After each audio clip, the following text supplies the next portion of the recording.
Okay, hello again. Hello, good evening to everyone. Good Good evening. evening, teacher. Good evening. So we are going to start, with the lesson of today. So as you know, we are in the speaking skill. So we are analyzing the process of speaking and some aspects that we have to develop, no?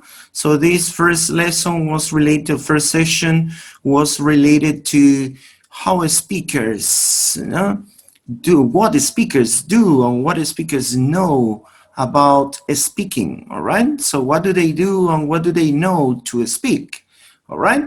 So remember that the last class we were talking about some aspects about this, and we have to start, we are going to start by giving a feedback. So we are going to try to remember what we did the last session, all right? So as I told you, so first of all, we saw what speakers do, all right? So we talked about the speech production, the different processes that we have in the speech production, such as conceptualization, formulation, articulation, self-monitoring, and repair. Then we talked about the automaticity, fluency, and managing talk, all right? So we are going to analyze some aspects. How much can you remember about it? So here you have conceptualization. What was conceptualization? Can you tell me? Hey, teacher. All right. It is what is in the mind of the speaker. Yes. Okay. Yes, you're right.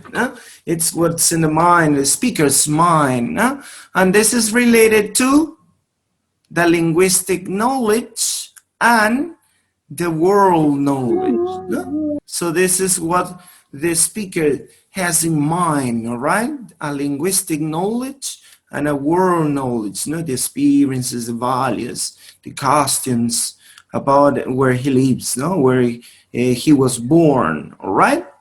The second is the formulation. What is formulation about? How we order words according our knowledge. Yeah. All right. Excellent.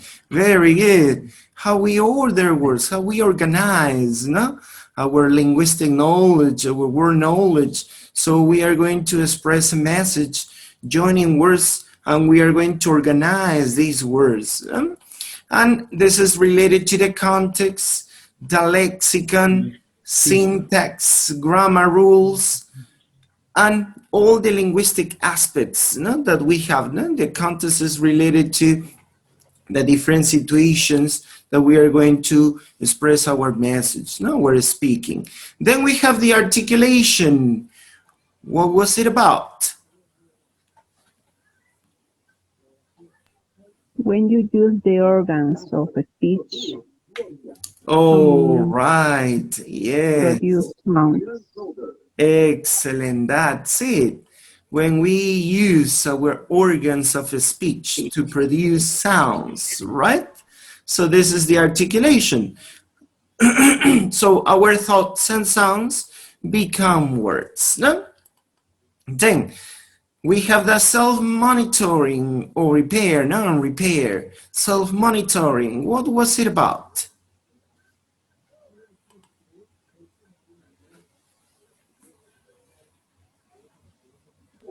When we repair, when we correct ourselves. Okay, yes, you are right. When we correct ourselves, when we correct ourselves.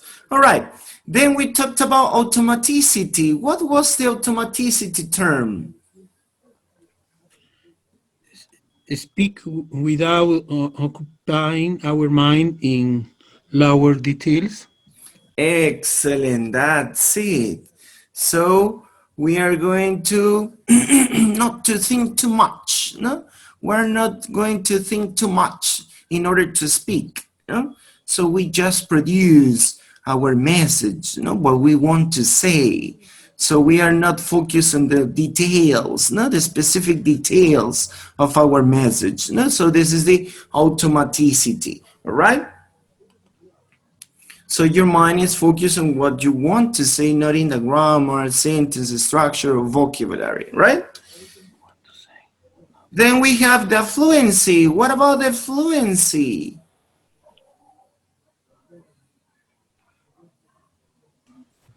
Speak well. To speak well, all right?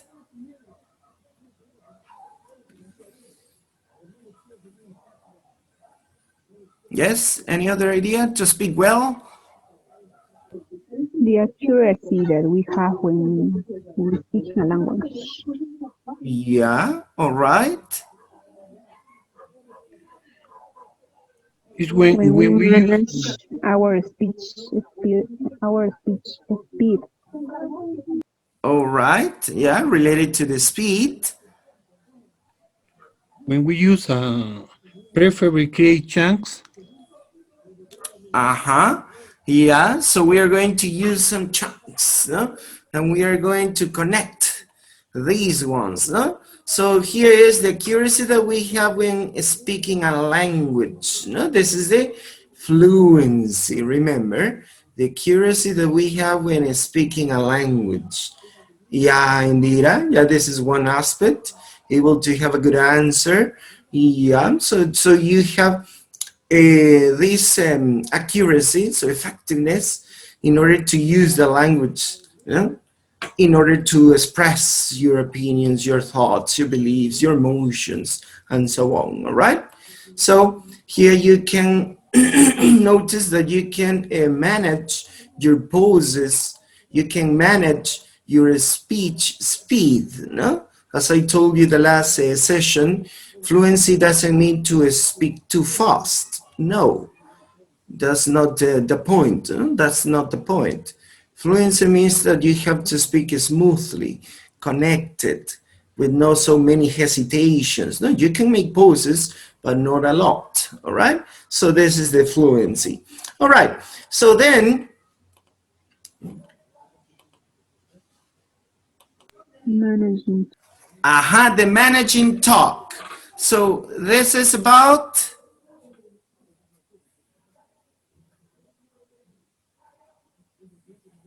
This is When we about. interact.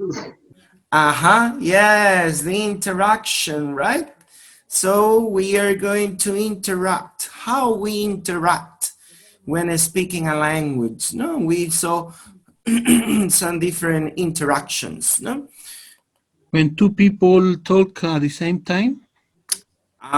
yeah, yes. This is what here we are going to talk. No, overlapping. No, overlapping is when two people talk at the same time. No, sometimes when we speak, we want to talk or we interrupt the other person and start talking, and then you start talking together. No, but we have to avoid doing that. No, then you have the managed turn taking. No, so you have to listen to you to the speaker, and then you can answer or respond. No, so you have some turns. All right. So this is the managing talking. So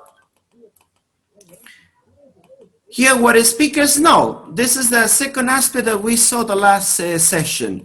So we had three major aspects. No, we were talking about this: the extra linguistic knowledge, the linguistic knowledge, and speech conditions. So we stopped in some aspect of the linguistic knowledge. So we are going to finish this today, and also we are going to talk about the speech condition before passing to the next topic. All right. So in the extra linguistic knowledge, what do we have in the extra linguistic knowledge? What kind of knowledge do we have inside the extra linguistic?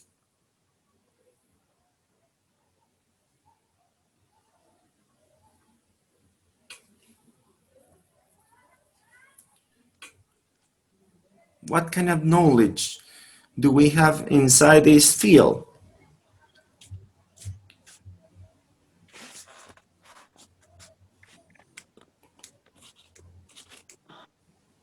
No, nobody. Features of language. Yeah. Remember, this is extra-linguistic, extra-linguistic. Sorry. Extra-linguistic. Linguistics is the future of languages. No? This is a linguistic aspect of a language, not the future, the characteristics of a language.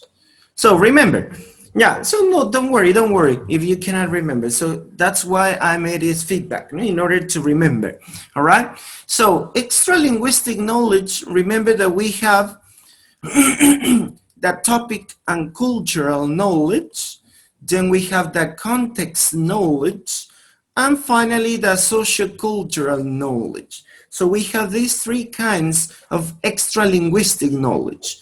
Topic and culture is related to the topic that you're talking about. If you're familiar, right? If you're familiar, if you know something about a topic that you're talking about. The culture is related to the beliefs, costumes. No? The context, remember, is related to use some strategies in order not to be redundant, right? And the sociocultural knowledge is about the way the people behaves in these societies, no? Some behaviors. For example, we saw a picture, no? Of a person, of a girl and a man, no? A woman and a man. They greet each other, but in different ways, right? The girl wanted to kiss the man, but the man just wanted to shake hands. No, so here they have a difference related to the sociocultural costumes. No, so this is the extra linguistic knowledge. The linguistic knowledge is what your partner told me, no, the features of language. So here we have the discourse, pragmatics, grammar, vocabulary, and phonology. So we were talking about the discourse, we talked about pragmatics, and today we are going to talk about grammar, vocabulary, and phonology. So can you remember what was the discourse knowledge? What is the discourse?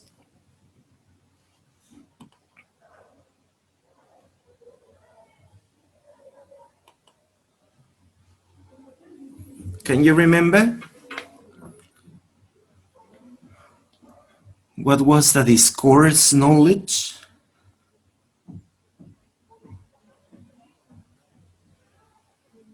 Like a speech. Yeah. Remember that a speech is what we talk, no? And we saw, remember, discourse markers, no? We analyze some discourse markers.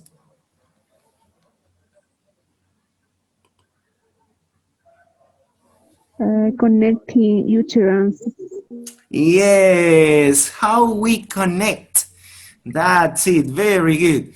How we connect the utterances. No? So remember, utterances is similar to say sentence. Sentences is in the written language and utterances is in the spoken language. All right? So the discourse knowledge is how we are going to connect, to organize these utterances to talk about, not to talk about our feelings, our emotions, beliefs, what we want to express.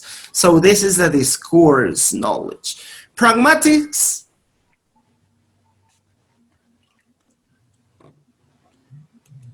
Pragmatics.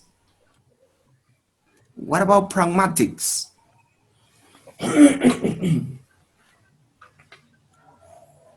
Anybody? Pragmatics. It comes here, you can find the word praxis.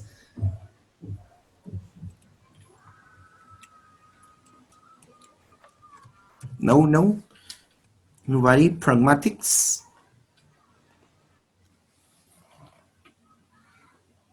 Praxis. What is the meaning of praxis? Describe the relation between language. Yeah, you describe the relationship between language and what the relationship between language and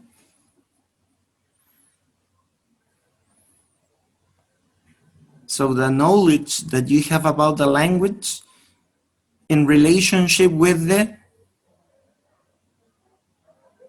Yes, Maori, the context, the different situations. Remember, the different situations that we are going to talk. No, we were talking about here about the term speech acts. Can you remember? Speech acts.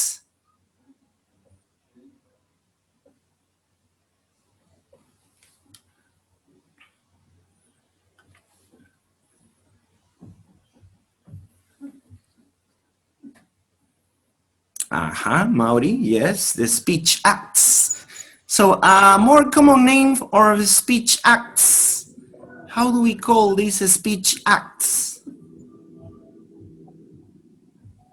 This is a technical name, no? If you want to say that, this is a technical name, the speech acts.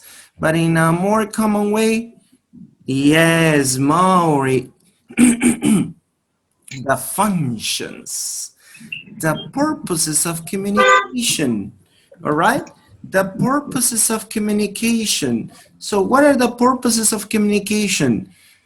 To ask for information, to request something, to offer something, to apologize, to invite, to suggest.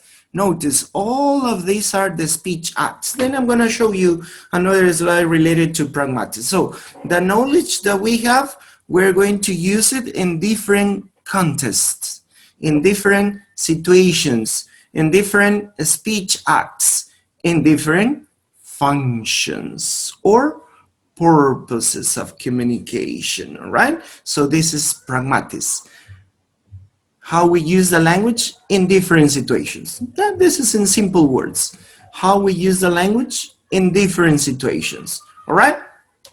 Now, let's pass here to the other, the speech to the pragmatics. Remember, this is what I'm talking to you. Pragmatics is related to the speech acts, cooperative principle, politeness, and register, right?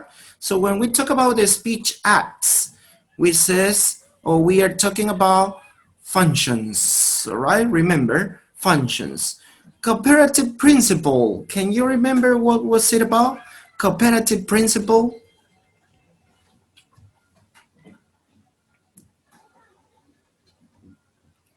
Cooperative principle is some norms. Remember that we talked about some norms, some rules when we speak to another person.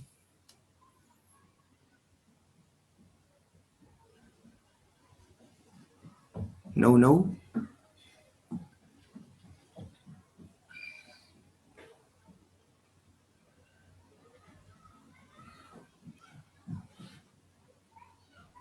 Quality. Oh, yeah. All right. So it's related. Yes, Maori. Very good, Maori. How to respond appropriately. Yes. This is the cooperative, to cooperate, right? Not to answer so brief or not to answer too much with too much information. Just precise. You have to be precise, concise with the specific information that you want, no? And also we talked about a tenor and different kinds, no? So here you have how to respond appropriately. This is the cooperative principle. Then we talked about politeness. So this, you are kind, no? So there are some different ways in order to be polite, no? Not to be so rude. And the last one is the register, related to the sensitivity to context. No, here is more about the formality, no? If it is formal and informal, and it depends on the tone or the feel and the topic that you are talking about, all right? So notice, don't forget about pragmatic. Pragmatic knowledge is related to the knowledge, the feature of the language in relationship with the context, the different situations, different speech acts. And also you talked about how to respond appropriately in order to be polite, and also it involves formality. No, this is the register, if it is formal or informal, no, and it depends on many aspects, no, if you know the person or not. It depends on the social status of the person, or maybe the field, the topic, no? So we analyze some different aspects of that register. Okay, so now we are going to continue with the next aspect of linguistic knowledge. Remember, we have the discourse, pragmatics. Now we are going to pass to the grammar. Can you tell me, or do you have an idea, how would it be the difference between the grammar when we speak and the grammar when we write? Do you have an idea? Or maybe they are the same? What is your opinion?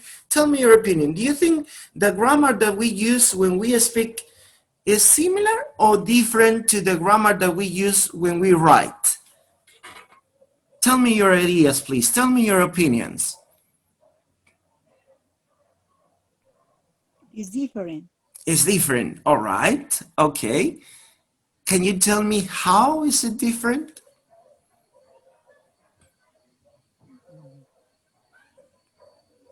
Could you give me some differences between the grammar that we use when we write something, the written language, and the grammar that we use when we speak, the spoken language? Is there any Especially when we, difference? When yes, you use a mm, grammar, you have to do some rulers. Yeah, some rules. All right. Yes. Yeah. But when you Okay. talk, you can use contraction or any kind words. Uh-huh. Yeah. So you told us one of the differences, the use of contractions. All right. Uh-huh. What else? What else? another, yes, another, maybe when we omit some letters when we Mm-hmm. talk, Okay. fluency or maybe faster. Uh-huh. Yeah, when you speak fast, maybe you omit some letters, but not just letters, no? Sometimes we omit words too. All right? Yes, And the pronunciation too. Yeah, the pronunciation, but remember that we're talking about the grammar. Grammar when we speak and the grammar when we write. It's different. Aha, Luis says, thank you, Luis. Spoken language happens naturally, while written language is a structure and it has to follow rules. Yes, that's it. So here I'm gonna show you some differences between the written grammar and the spoken grammar. So notice here, the written grammar, notice the differences between the written grammar and the spoken grammar. In the written grammar, we're going to have as a basic unit the sentence. All right? Remember, we talked about this earlier. The sentence is the basic unit of construction. Otherwise, we have the clause is the basic unit of construction. Can you remember what is the difference between sentence and clause?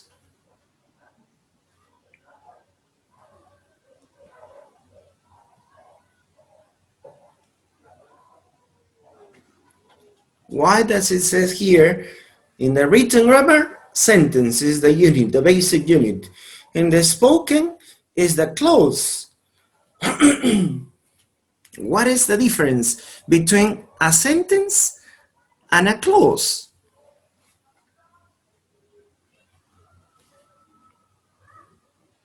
Aha, Lourdes also answered the previous question. Spoken grammar is flexible in its word order. Yes, that's it, Lourdes. So, tell me, do you have an idea what's the difference between sentence and clause? Luis, that's good, Luis. Clauses make sentences, but it doesn't happen the opposite. Yes, you're right. Any other idea about the difference between sentence and clause?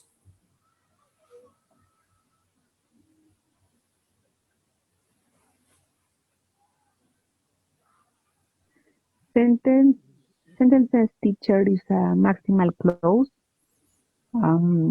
Maybe it's composed with many clauses, two clauses. Yes. Yes, you're right. It's similar to Luis. No, Luis says that we could make sentences with clauses, but not vice versa. We cannot make clauses with sentences, all right? So it's not possible. Yeah. Okay, notice the difference between sentence and clause is the meaning. A sentence is a syntactical unit with complete meaning, with complete sense. On the other side, the clause could have the structure of a sentence. Notice, a clause could have the structure of a sentence. For example, there are some sentences that is composed by just one clause, other with two clauses, other with three clauses, and so on, right? So what is the essential difference between a sentence and a clause? Because in some cases they are similar in the structure, is the meaning, the sense. A sentence is a syntactical unit with a complete meaning, with a complete sense. On the other side, a clause could have a complete or not. Some cases, most of the cases, the clauses don't have a complete meaning, a complete sense.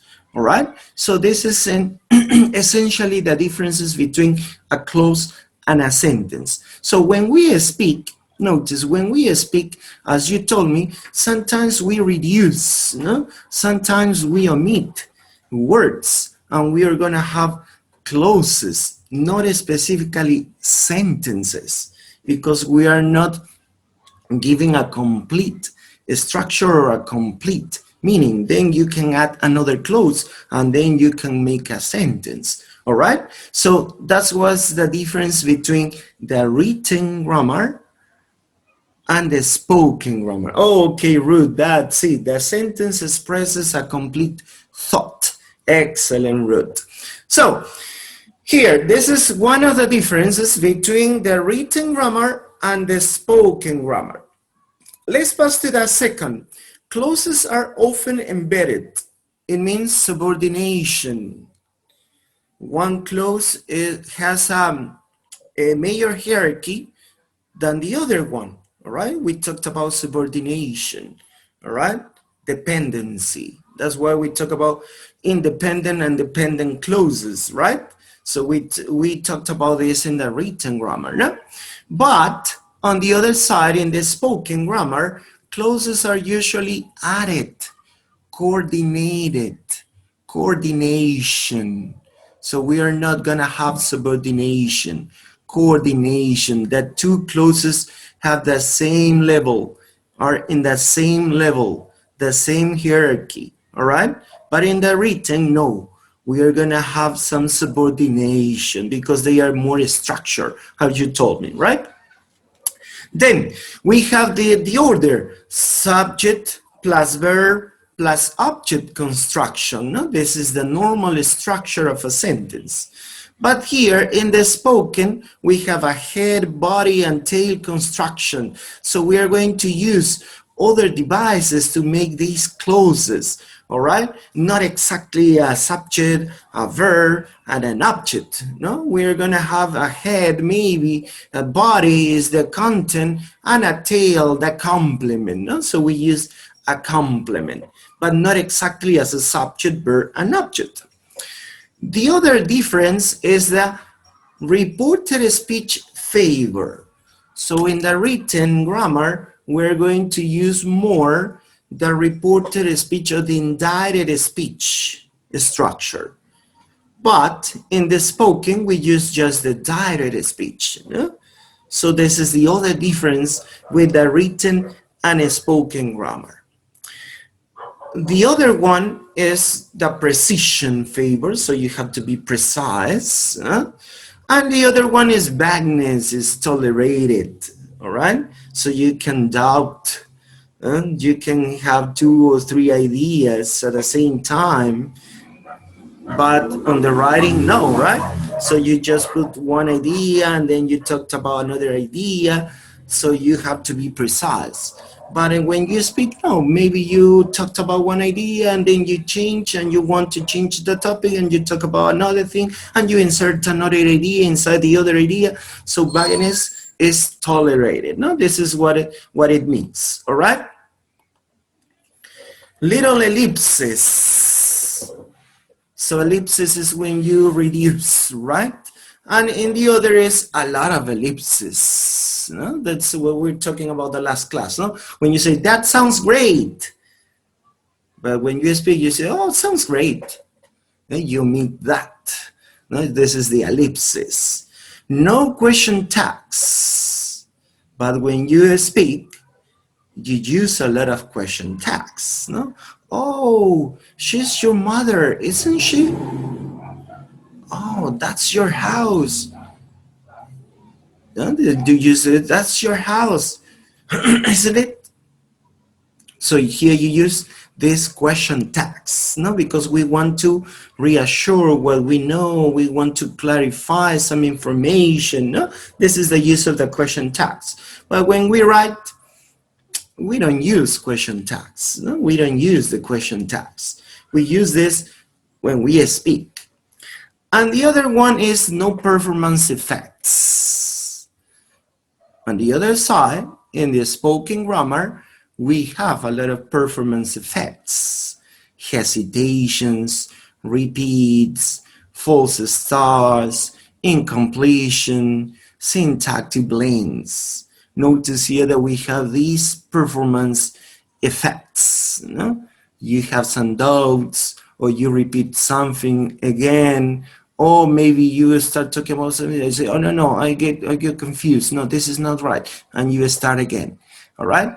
Incompletion, you give some ideas not completed and then you complete it. So notice we have a lot of performance effects. No? So we call this performance effects. Performance, remember, is when you do something, no?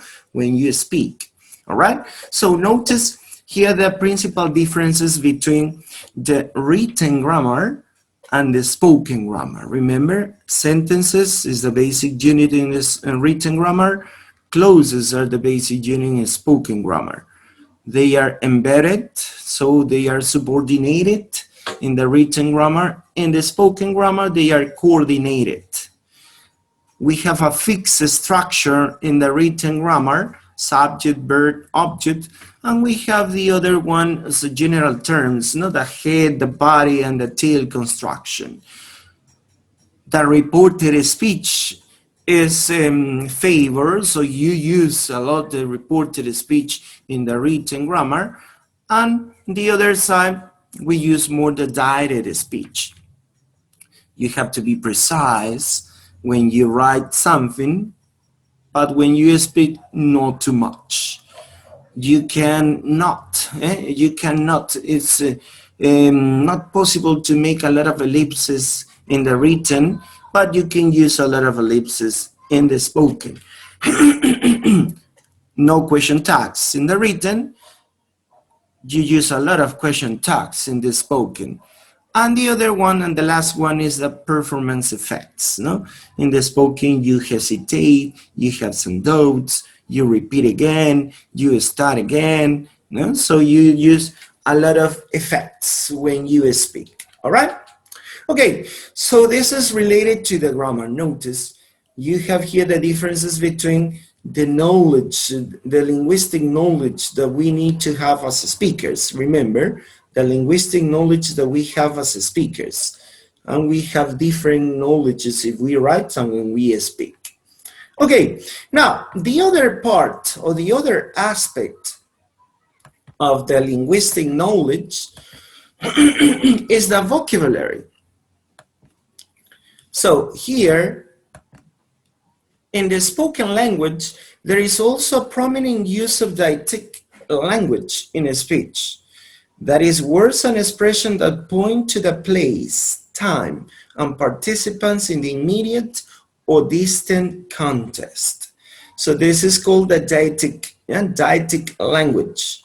We use some words, some expressions to point, to indicate some places, some time, some people intermediate or distant contexts. We were talking about this part in the previous session. We also talk about chunks, no? That we talk about this. Chunks can be defined very broadly as any combination of words. Remember, chunks are combination of words which occur together with more than random frequency. They are also known as lexical phrases, hollow phrases, formulaic language, or prefabs, no? Prefabricated chunks. No? So we're going to use some expressions, combination of words. No? Remember, these are the chunks, a group of words that usually go together. No? So here you have that occur frequently, all right?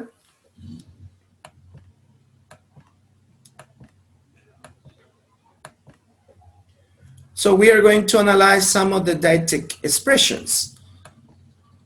Spatial deistics, here, this, there, that, so they indicate place, a thing. Temporal deistics, now, this, then, that, so we indicate time. Person deistics, I, me, you, your.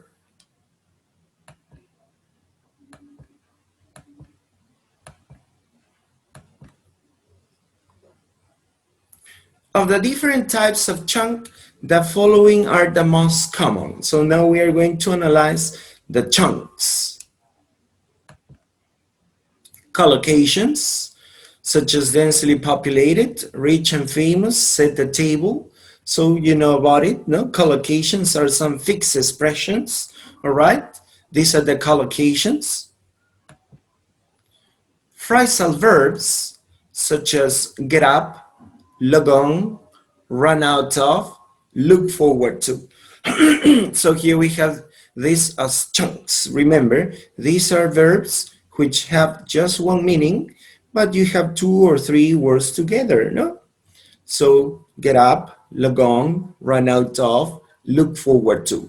So this is a kind of chunk, all right?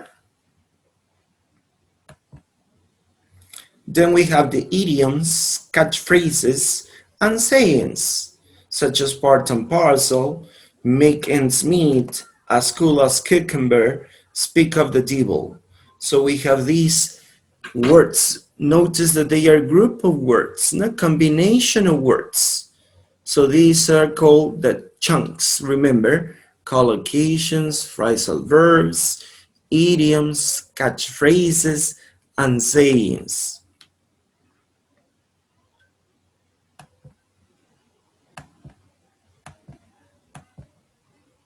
Also, we have the sentence frames, the fixed components of sentences, especially at the beginning of sentences, that frame open slots, such as would you like a, the thing is that.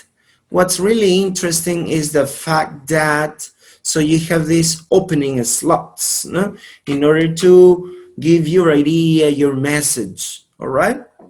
So you have these sentence frames. Remember, we call these sentence frames, but remember that they are also called chunks. No, we are talking about different kind of chunks, collocations, idioms, catchphrases, phrasal verbs, and sentence frames. And the other one is the social formulas, such as see you later, have a nice day, see you next week, you know, when you give your farewell or your greetings, you know? So you're using social formulas, no? How is it going? What's up to you? What's the matter? No, these are social formulas, all right?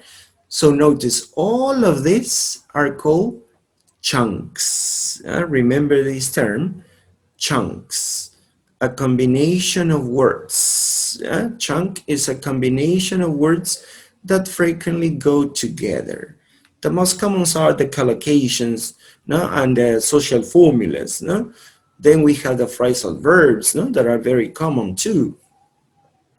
And then you have the idioms, the slangs, no? The catchphrases, the sayings, the sentence frames. So the sentence frames is like to say the introductory phrases, no? To present, to introduce something, all right? So these are the chunks. And the other, the discourse markers, such as if you ask me, by the way.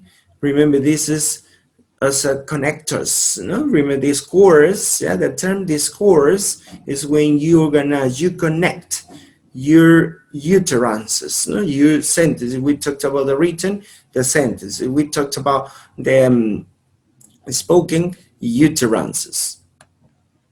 All right? So this is the term of chunks. Don't forget about the term of chunks. Combination of words. Combination of words. And we have different types of chunks. The other aspect that we need to know, or we as a speaker, remember that we are talking about as a speaker, is one of the most important fields in linguistics, no? That is phonology. So what is phonology? Can you tell me? Can you remember? What is phonology?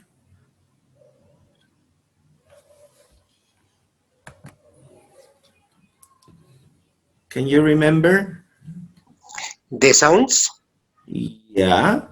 All right, the sounds. What else?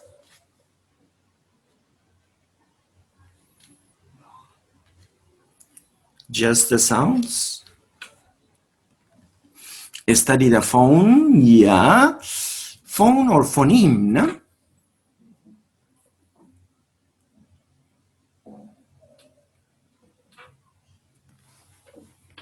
Any other idea?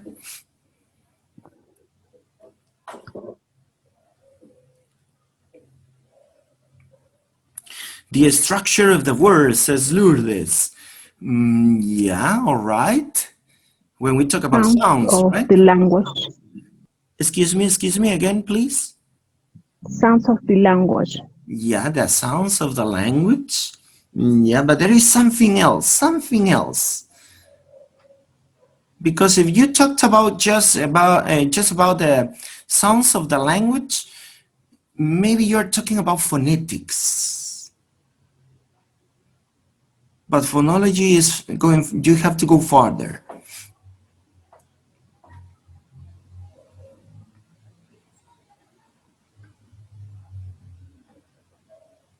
For example, Lourdes says, no, the structure of the words, syllables, no, when we talk about syllables, the combination of sounds. This says the speech sounds or phonemes. No? So, the way how words are pronounced. Yeah, the way how words are pronounced is more related to phonetics. Remember this. So we analyze the different sounds in a language, right? The different sounds in a language. Remember, phonology is related to the system of sounds in a language. As your partner says, the structure of words is related to the organization, how we are going to organize sounds in order to produce meaning. All right, this is the phonology, how sounds function in this system of a language. And in order to do that, we are going to talk about some characteristics, some suprasegmental characteristics that we are going to talk about here. And we call this prosody. We are going to talk about the rhythm, the stress, and intonation of a speech. If you notice, not just the sounds, no? We are going to join these sounds and we are going to make some meanings or produce some words. We're going to join these words and we are going to have utterances, but these utterances have some characteristics such as the rhythm, the stress. No? We know that we have a stress in syllables and in words, right? And the intonation, you goes up and you go down your voice, no? When you go up and you go down your voice, so this is the intonation. Notice we call this the prosody, yeah, prosody, and this is related to phonology. So as a speaker, we develop these aspects of phonology. We produce this utterances with rhythm, with a correct stress, with a correct intonation. So it may reflect various features of the speaker or the utterance, the emotional state of the speaker, the form of the utterance, if it is a statement, a question, or a command, the presence of irony or sarcasm, emphasis, contrast, and focus, or other elements of language that may not be encoded by grammar or choice of vocabulary. So notice, this is phonology. Remember, this is phonology, not just the sounds. We are going to analyze the sounds, but as a system, how they work together. And so we have some characteristics.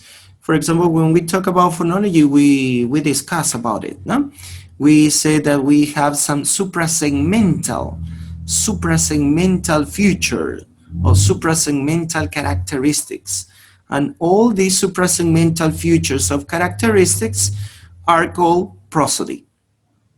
All right? They are called prosody. The stress, the intonation, rhythm, pitch, tone.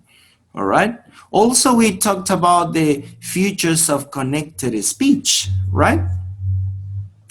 When we connect words, we link words. When we omit sounds, when we change sounds, notice, we are analyzing how the sounds work together as a system. All right, so this is the phonological aspect of the language. So don't get confused with phonetics. In phonetics, we analyze how we produce each sound. No, this is related to the articulation. Now, remember when we talk about the speech production, one of the processes involved in the speech production is the articulation. And this is more related to phonetics, no? How we are going to produce each sound of the language, which organs are we going to use, and so on, right? But in a separated way. Here in phonology, we're going to join sounds. We're going to analyze the combination of sounds in order to make words and how they work together, right? In order to make a word or in order to make sentences or utterances. No, here you have, no? And also it involves the emotional state of the speaker, no? For example, oh yeah, yesterday my dad was very sick. Notice your intonation, your mood change. It's not the same when you say, oh, my dad is so good. Yeah, he gets over from this illness. So you change, notice your intonation change, your stress change, your rhythm change because of your emotional state, all right? Also, you change the stress, the intonation, if it is a statement, if it is a question, if it is a command, and notice different aspects that influence on this prosody, or remember, prosody or suprasegmental characteristics or suprasegmental feature. Remember that we call suprasegmental because we are going to apply these characteristics in not just one sound. Remember, in phonology, we call the sound segment. Yeah? Remember that. Segment. Suprasegmental, more than one segment. So we apply these characteristics of rhythm, stress, intonation, not to just one sound, not to just one segment. We're going to apply this to more than one segment. That's why we call suprasegmental, or the technical name that is prosody. All right? These are prosodic features of the language. All right? So as a speaker, we know this, all right? And we apply this knowledge when we speak.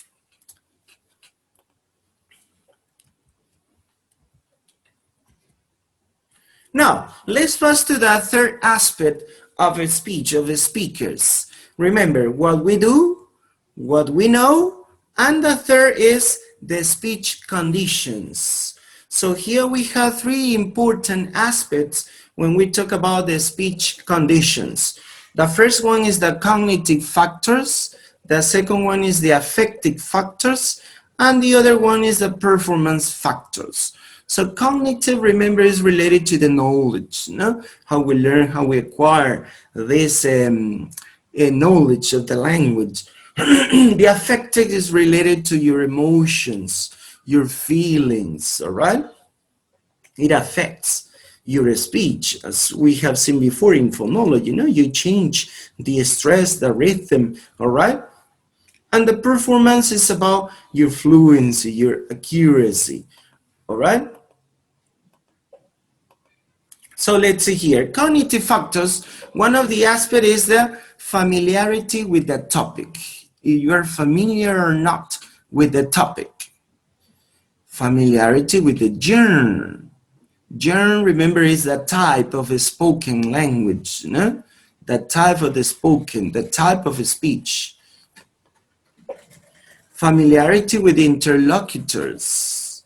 If you know a person, you can use another language that we wouldn't use with a person you don't know, right? So you change your language, you change your vocabulary, you change your chunks, you change your intonation, you change a lot of factors because of the interlocutor, the person who you are talking to. And the other is the processing demands, complex or non-complex or mental processing. No? If your speech is complex or not complex, or if it requires a mental processing. So these are the aspects related to the cognitive factors.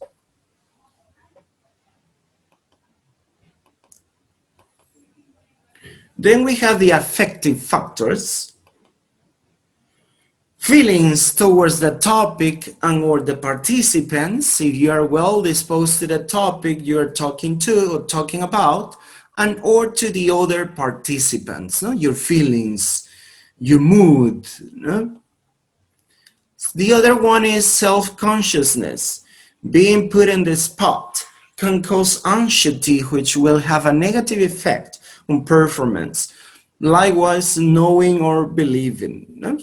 For example, no, we as a speaker sometimes we are in front of a public, so we can get nervous. We can omit some words or we can omit some ideas because we forgot. No, so this is the put on the spot. No, so this can cause anxiety. No, it will have a negative effect on your performance. Also, if you know about a topic, no, you're sure about the topic that you're talking to.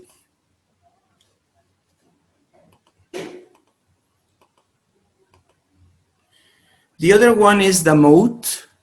If it is face-to-face or phone conversation, discourse control, if you direct the conversation or not. Planning and rehearsal time, you have the opportunity to organize your ideas and practice. No? For example, we talked about this when we talk about the type of genre, no? If it is planned or unplanned or semi-planned. No? So this is related to planning and rehearsal time. Rehearsal it means that you practice what you're going to say, what you're going to talk. No, this is the rehearsal. For example, you have a final presentation, a final oral presentation. So you practice this, right? Once or twice or 3 times before giving the real presentation, right? So this is the planning and rehearsal time. Time pressure, you have to speak in a definite time, no? For example, me. So they gave me some minutes, no? 1 hour and 45 minutes. 1 hour, 45 minutes, I had to cover all the topics. So I have a time pressure, right? I have a time pressure. So you have to speak in a definite time. The other one is the environmental conditions, no? The acoustics, the noise, no? For example, sometimes you're talking and there is a lot of noise or a lot of people is talking, no? Or maybe the acoustic. So here you have this related to the speech conditions. Remember, yeah, these are the speech conditions related to the performance factor. No, this is related to the performance factor. All right, so we have finished, as I told you, we have finished with this part related to the speech. We analyzed the three aspects: what speakers do, what speakers know, and the last one is the speech conditions. So this is very important in the process of speaking. When you speak, remember, all right? So we have seen all the aspects related to speakers. Now we are going to make a comparison with the other language, the speaking in another language. And here we are going to see if there are or if there are not differences between speaking in a first language and speaking in a second language. Could you tell me, do you have an idea? What is your opinion about it?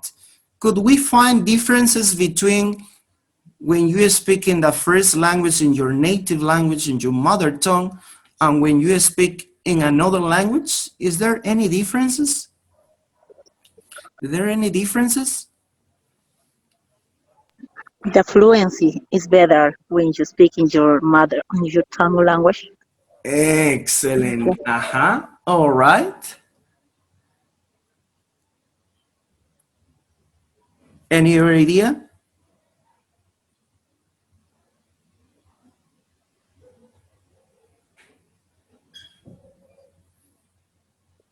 The No, no. automaticity. Automaticity. All right. Excellent.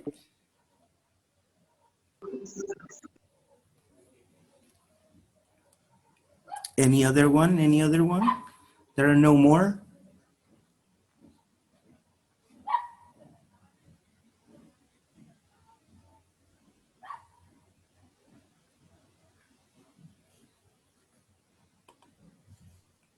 The conceptualization, teacher, conceptualization.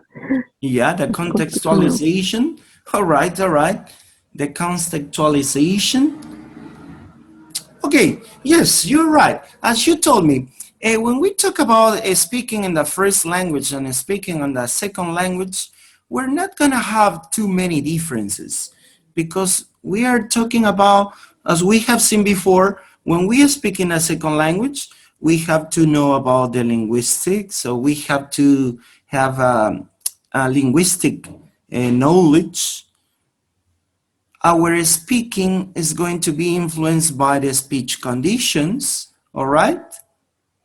And we are going to do some strategies in order to speak. So in general, speaking in a first language and speaking in a second language are not so different. But as you told me, we're going to analyze some aspects which have differences in these two ways of speaking, no? And as you told me, one of these is the fluency, all right? The L2 speakers don't have so much fluency when they speak in a second language at the beginning, no? Maybe at the beginning, then they can improve, no? Maybe they can improve. But why did they have this lack of fluency? There are some factors that contribute to a lack of fluency. Can you tell me what would be these factors which makes the L2 speakers don't have so much fluency?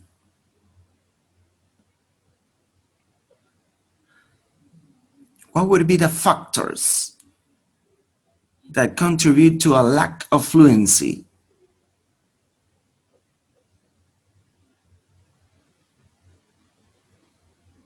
Indeed, yeah.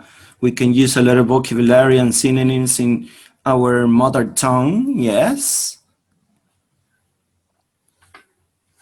What are the factors? What would be the factors that contribute to a lack of fluency, which makes it L2 speakers don't have so much fluency?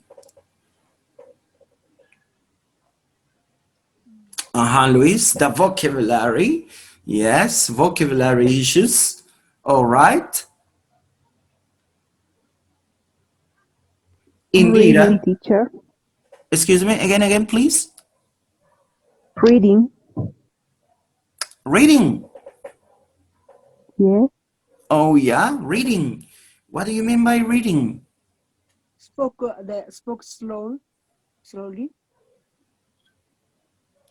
Do you speak it slow? Slow, yeah. Yeah. All right.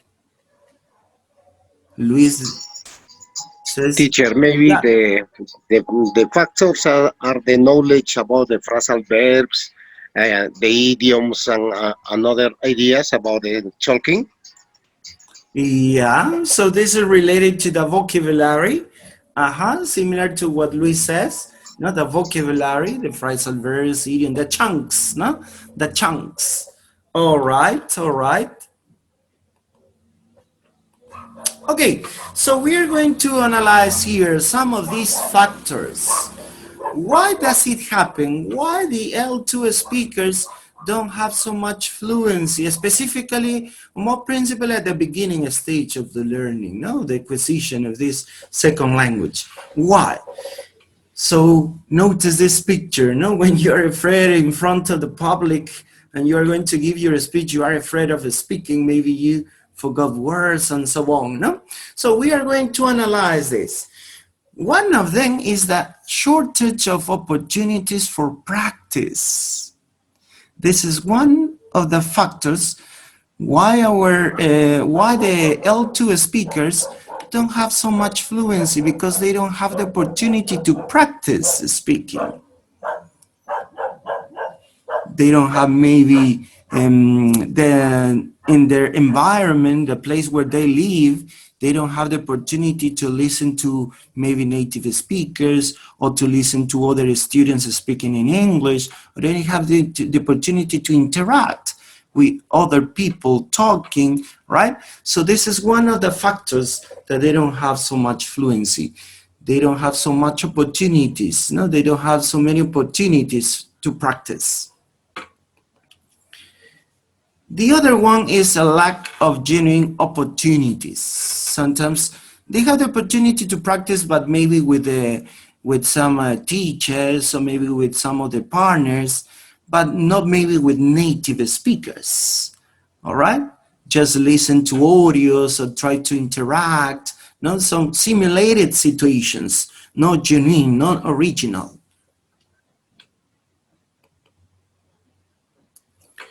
The other one is speaking as means of practicing grammar. So we emphasize a lot in the grammar aspect of the language. All right, and we want to express the sentences with a correct structure, right? If the teacher always correct the students, no, this is not correct. Do it again. No, this is not correct. So you are emphasizing on the grammar. No, you're not emphasizing the students have fluency when they speak, right? So here is so important the grammar.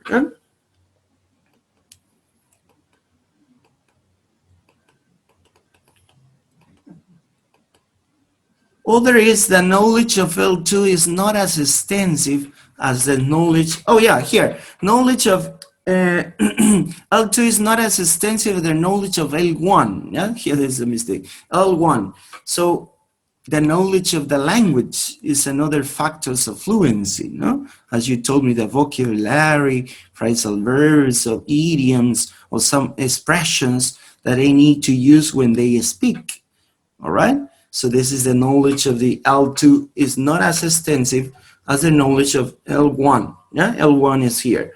For example, one of your partners told me that in our mother tongue, we can use synonyms, other expressions to replace and so on, right?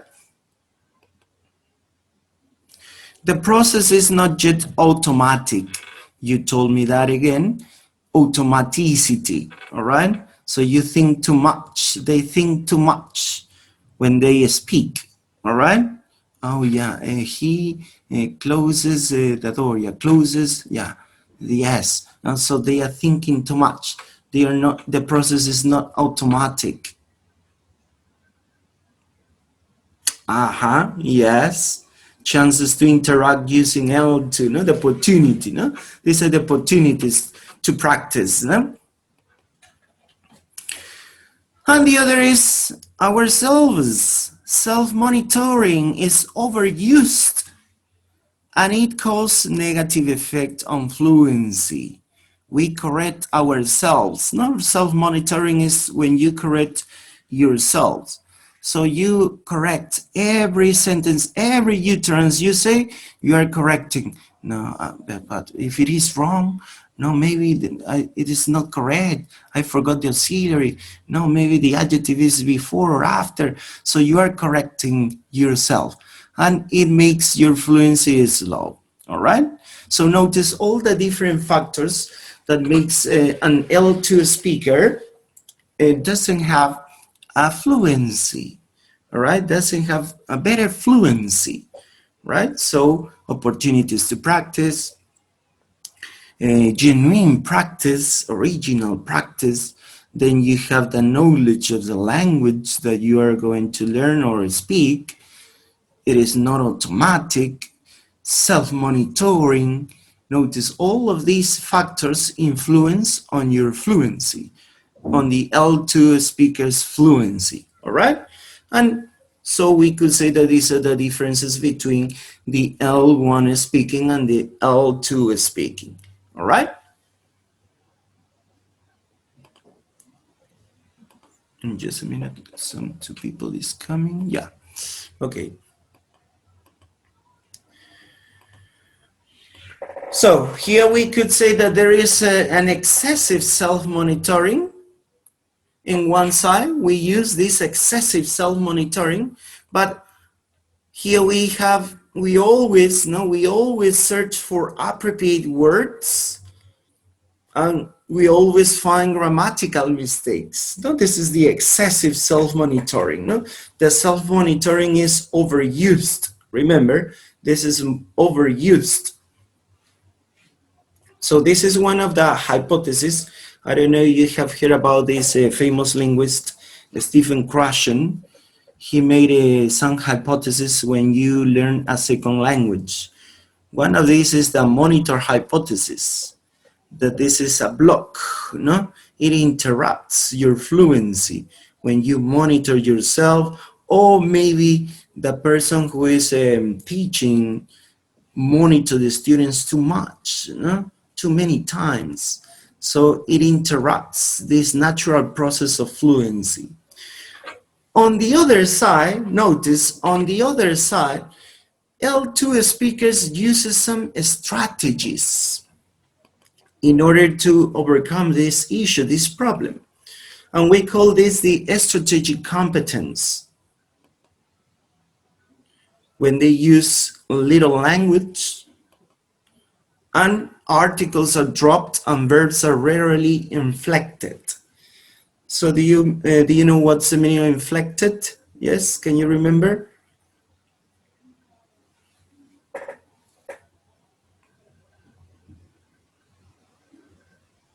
Inflected, inflection.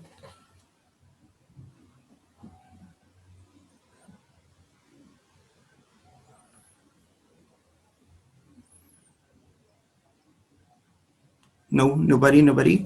So we talked about this in syntax, inflection. And this is related to the self-monitoring, no? For example, we have this clear example, no? When the speakers say, oh yeah, he go to the cinema. He go to the cinema. So what is wrong here? The inflection, right? Oh yeah, he go, no, it goes. It's he, third person singular, present simple, goes. Notice, they omit this inflection. So L2 speakers uses some strategies to be fluent. How? Omitting some aspects, some features of the language. But you could tell me, but teacher, this is wrong. So they are not speaking well. So is it good? So remember, in order not to stop fluency, in order not to interrupt fluency, you can have these kind of strategies. Then you can correct them. Then you can correct them. So the teacher must be very careful when to correct these kinds of mistakes, because sometimes when you correct these types of mistakes, you make your student not to be fluent. And you make your students to self-monitor before speaking, because they could say, oh no, my teacher is going to correct me. No, I have to say these words perfectly in the correct structure. No es. So they think too much. So you have to be careful when you correct these kind of mistakes when they are speaking. In the writing, yeah, you can do, right? Because in the written test, you have to be well structured. But in the speaking at the beginning, I'm not saying that you're going to accept this mistake all the time. No, all right? But at the beginning, when your students are starting to speak, try not to interrupt them with these mistakes, because they could not get a correct fluency, all right? And we are going to analyze now some of these strategies that L2 speaker uses in order to get this fluency. Communication strategies. We are going to call these strategies communication strategies. So we have seen one of them. Can you tell me more? First of all, what is a communication strategy? I told you. Can you tell me what is a communication strategy?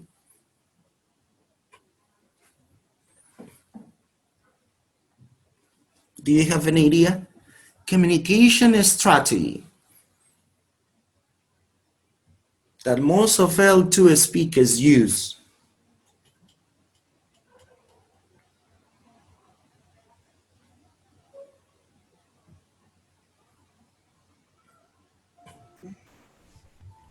No?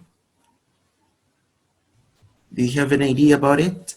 What is a communication strategy? They are methods, techniques.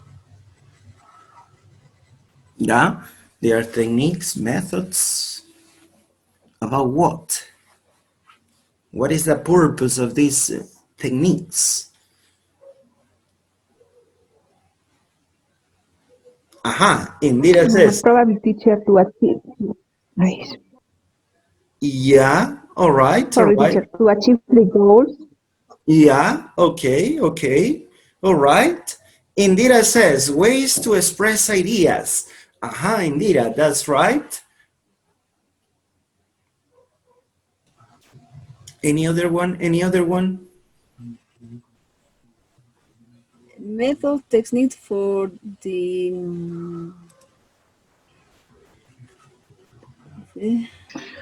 Reading in voice.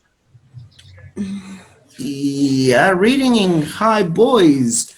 All right. Now remember that here is communication. You want to communicate with another person, but in a foreign language. Try to remember when you were students of English and you want to communicate with your partner or with your teacher. What did you do? Questions. Yeah, you make questions. What else? What did you do? Or your students, maybe you're teaching your students, what do they do in order to communicate each other in English or with you?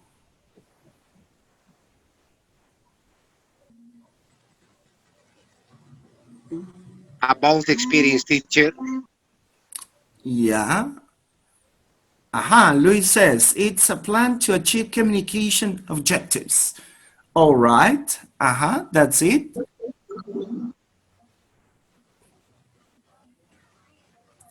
Okay, so here I'm going to show you some definitions of a communication strategy. What is a communication strategy?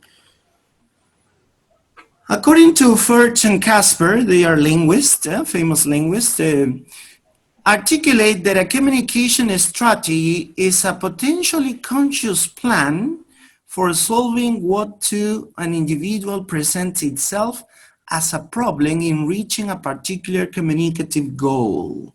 So as Luis says, it's a plan, a potentially conscious plan. What do you plan? To reach a particular communicative goal, all right? This is the purpose of this plan, to achieve a particular communicative goal. This is one definition. Notice, a communication strategy is a plan for solving a problem when you want to communicate with another person. This is a strategy, right? A communicative strategy. Another definition, procedures. Notice here now you have as procedures. Procedures language learners use to make up for gaps in their knowledge and a skill with the second or foreign language they are learning.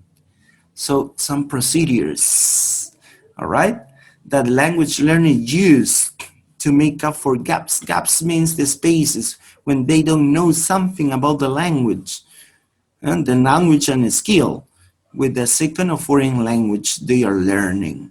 So this is a communication strategy, procedures, to make up for gaps in their knowledge and skill. Another definition, learners' efforts to communicate successfully without the linguistic tools needed to do so. Notice that they are not going to need linguistic tools. So they are going to use other kind of tools to communicate successfully. And notice here the definition of communication strategies. They are plan, they are procedures, they are efforts that language learners do in order to communicate with another person in a second or foreign language. All right? So these are the communication strategies. And we are going to analyze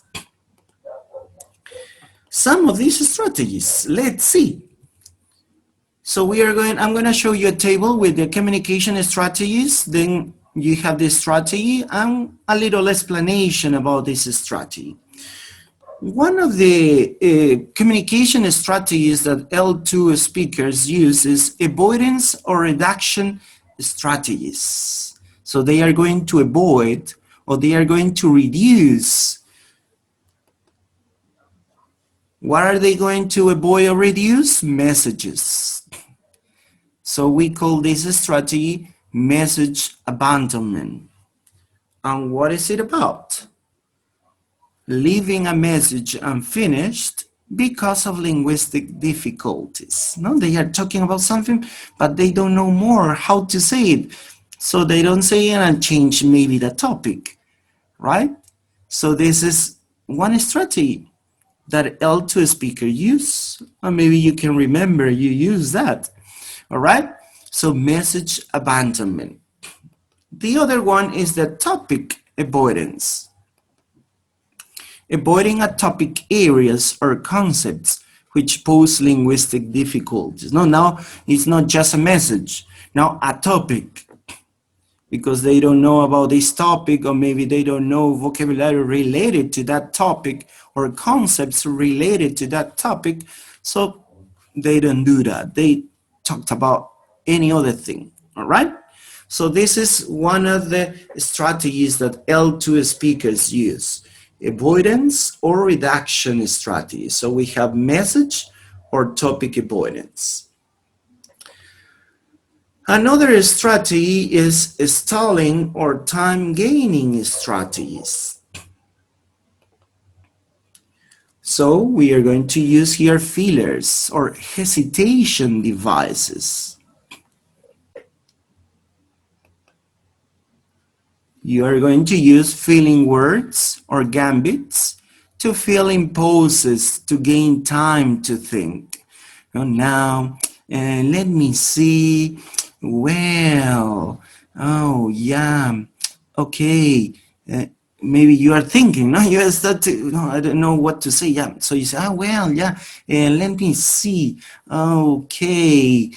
Oh yeah, yes, you're right, because, and you start talking. So we call this fillers, so hesitation device. Yeah.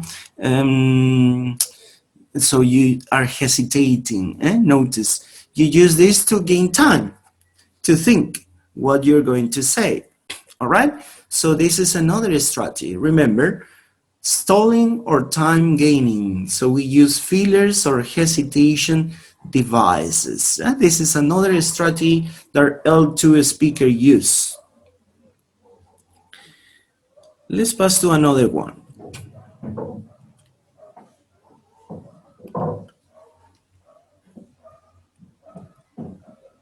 Oh, what happened? Oh. Yeah, okay. The other one is the achievement or compensatory strategies.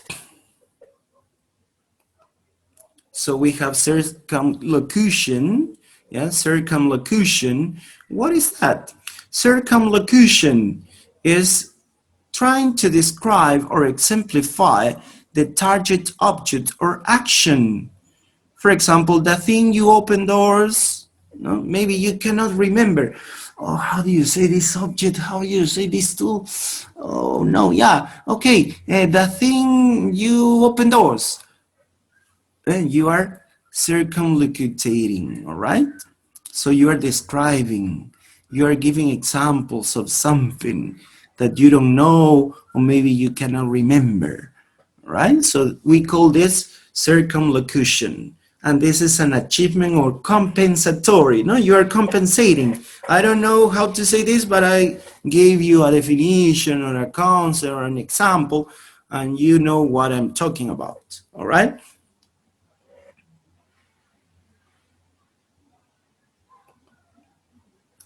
The other one is approximation. What is approximation? Using an alternative terms which expresses the meaning of target lexical items as closely as possible. It's like a synonym, no? Like a synonym. For example, you say ship for describing a sailboat. You don't know exactly, what is this? Yeah, it's a ship. It's similar to a sailing boat, all right? So you use an alternative term to express the meaning of the target lexical item as closely as possible. No, these are related. No, they are related. These words are related. The other one is use of all-purpose words. It means that you're going to extend a general empty lexical item to contexts where specific words are lacking. So overuse of thing. No? So we call this, for example, overusing. No, yes, that thing that we saw yesterday. No, that thing that we did yesterday. So you are overusing this term, thing, and you use it a lot. No, because you don't know exactly the word. No, you don't know exactly the word. So you say thing. Oh, the person we saw. The person who teaches, or the person. So you use this. This is use of all purpose words.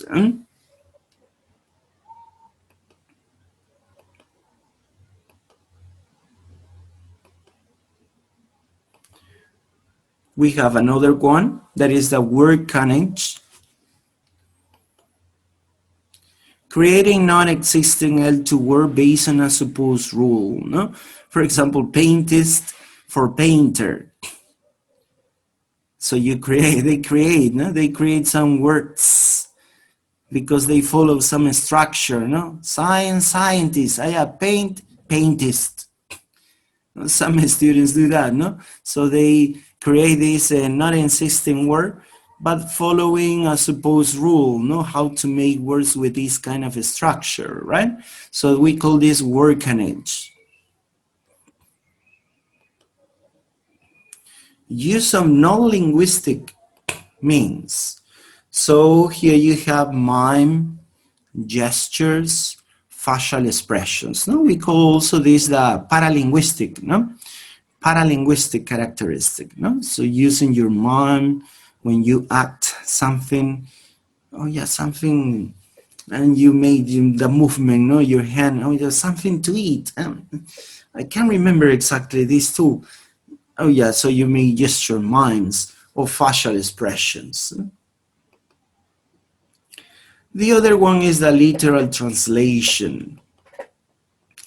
Translating literally a lexical item, an idiom, a compound word, or a structure from L1 to L2.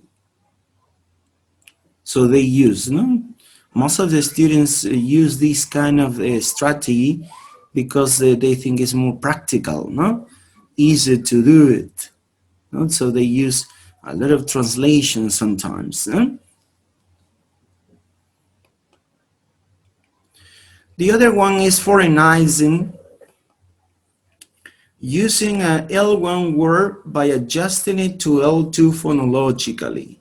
So, for example, you add an L2 suffix, all right? L2 suffix. For example, you could say, por supuestation. I don't know, you have heard this from your students. Por supuestation, teacher. So they use this L1 word by adjusting it to L2 phonologically. So Asian, this term Asian. So they use por supuestation, teacher. All right, so notice this kind of foreignization. This is foreignizing, all right?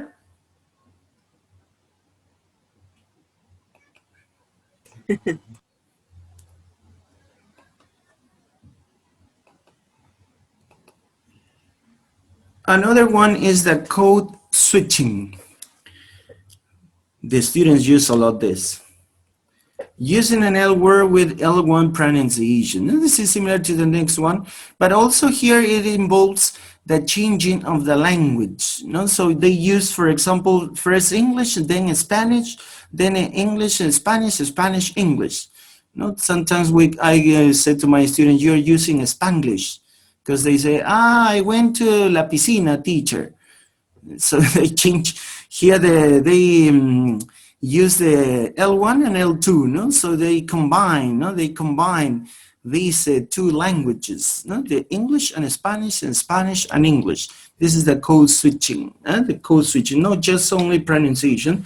So they also use the words in the two languages, all right? And the other one, as one of you told me, appeal for help. So they turn to the conversation partner for help directly or indirectly. No? So they ask some question. Oh, teacher, what's this? Oh, how do you pronounce this? Oh, what does it mean? No? So they use some expressions to ask and to know what are they going to say, what are they going to speak. Okay, so notice the different strategies that L2 speakers use in order to communicate, right? They use these strategies in order to communicate. Some of them, if you notice, some of them or most of them are not so specifically well structured, if you notice, right? But they use this in order to communicate. So as I told you, as a teacher, we have to be very careful when we want to correct our students when they make this kind of, we call this mistakes, no? Because we are not getting that our students have a better fluency. If we stop, no, this is not correct, please, no, do it again. No, you have to pronounce this way. No, it's not good, do it again. So you stop, but at the same time, it doesn't mean that you're going to pass all the time these mistakes, no, because here we have another problem. So we are going to talk about this.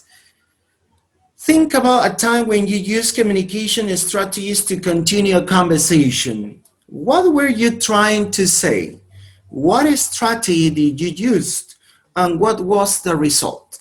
So try to remember when you were learning English.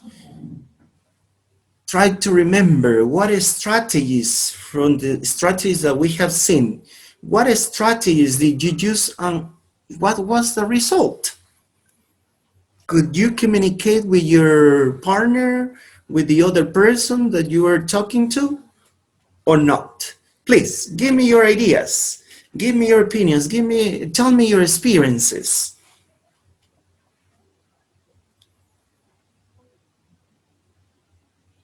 Can you remember or not?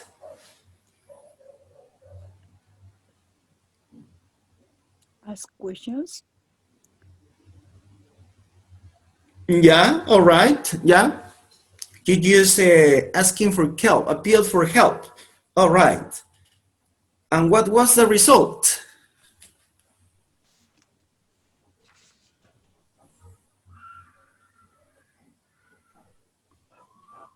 Aha, Luis Vera says paraphrasing. Excellent, paraphrasing. Now this is related to circumlocution. You paraphrase. You say one word with other words. No? This is related to circumlocution, no? Paraphrasing.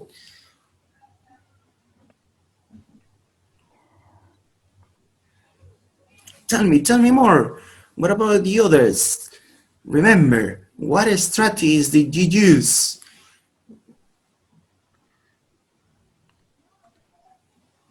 I try to use teacher um,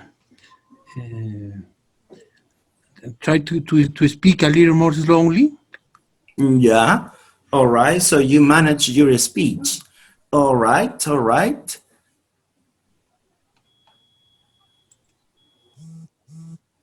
Yes, Luis. The outcome, the result was to keep the conversation going. Yes. So you don't stop communicating. No, remember, this is the purpose of these strategies. No, that's why the name communication strategies. So you don't stop communicating. You continue talking, right? You keep talking. Maybe you are doing some mistakes, yeah, because some of these strategies involve some mistakes. So you combine the L1 and L2 languages. But the purpose here of these strategies is to communicate. All right. So now we are going to analyze some of the advantages that we have with these strategies. So communication strategies help students continue a conversation, as you told me, continue a conversation when they don't know the words and or structures, no? So they don't stop. So they could use circumlocution or paraphrase or hesitate, try to think or use maybe another word in the language or use this L1 word or L2 word with the pronunciation of the L1 or L2. So notice, but they don't stop. No, they continue a conversation. They keep going on a conversation. The other one is to convey their ideas and understand other people's ideas. They get more input and have more interaction with English speakers. This is another important aspect, the interaction. Remember, they interact. It doesn't matter if they don't know a lot of words, but the most important is that they interact with English speakers.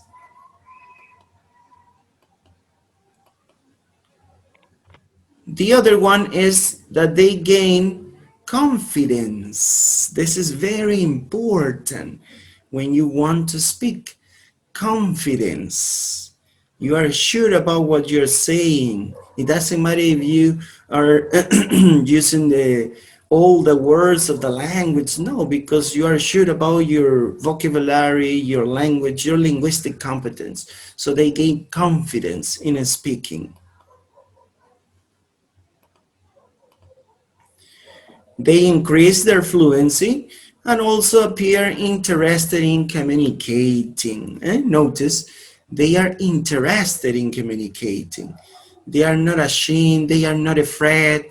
Oh, no, I don't know how to say that. No, No, I don't want to speak. No, because it happens with most of the students. They are afraid when they are, do you say, please, you are going to talk each other. No, teacher, no, they don't want to do it because they are afraid. They are not interested in communicating. Maybe because they are so monitor themselves. No, this is one of the reasons. Maybe they don't have enough practice, enough opportunities to practice.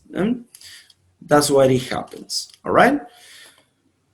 And the other one is learn target language vocabulary and structures. When they interact, notice, when they interact each other with the teacher, with other person who speaks English, so they are going to learn some language, some vocabulary and some structures, and they are going to acquire this, right? They are going to acquire this vocabulary, this structure of the language they are learning. Okay, so here you have all the advantages, we could say that, advantages of using communication strategies. Now, as a question for you, and this is gonna be for the next class, because this is gonna be the topic for the next class. As I told you before, as a teacher, do we need to develop these communication strategies in our students all the time or not? What do you think? What do our students need to know in order to speak? So these two questions, remember, try to think for the next class. I'm gonna ask you at the beginning of the class, and you have to give me your ideas, all right? Remember the two questions. Do we need to develop these communication strategies in our students all the time? And what do our students need to learn in order to speak? Okay, so these two questions, remember, we're going to answer these two questions, all right? Try to think, give me your ideas. Maybe you can explain and support your ideas, all right? So don't forget, for the next class, we have these two questions to be answered, right? Because the next class, this is gonna be the topic of the lesson. What do we need as a L2 speakers, students of English, what do we need to learn to speak in another language, and how could we develop this skill in a better way? All right, so don't forget it. Okay, so we are we are going to stop here. All right, so today we're going to finish talking about these communication strategies. Next class, as I told you, we're going to analyze these two questions, and also we are going to start talking about some activities that we are going to develop in order to acquire this fluency. And we are going to talk about two major aspects in order to get that fluency, because we talked about fluency, but how could we get that fluency specifically? You know, some of them are using these communication strategies, but that's not all right? So we are going to stop here. I hope you can acquire some information from this lesson. Thanks for your attention and participation. Don't be afraid of participate. You can participate through your microphone or by the chat, but try to do it. Don't be afraid, all right? Don't be afraid. Maybe you're not exactly or you're not so sure, but try to participate. This is very important, all right? To share our ideas, to share our knowledges, right? This is very, very important, okay? So that's all for today. Take care a lot. Don't miss the next lesson. See you next week. See you, teacher, teacher. next class. See you next week, teacher. See Thank you, you. teacher. Bye-bye. Take care a lot. Take care a lot. Take care a lot See you too. next week, teacher. Bye, teacher. Bye-bye. See you next Bye. week. Bye, everyone. Bye, teacher. Bye-bye. See you. Take care a lot. Have a nice weekend. Have a nice Sunday. Bye bye. Oh, thank you. See you, Thank you. teacher. Have a nice Sunday too. Have a nice weekend. Yes, obviously.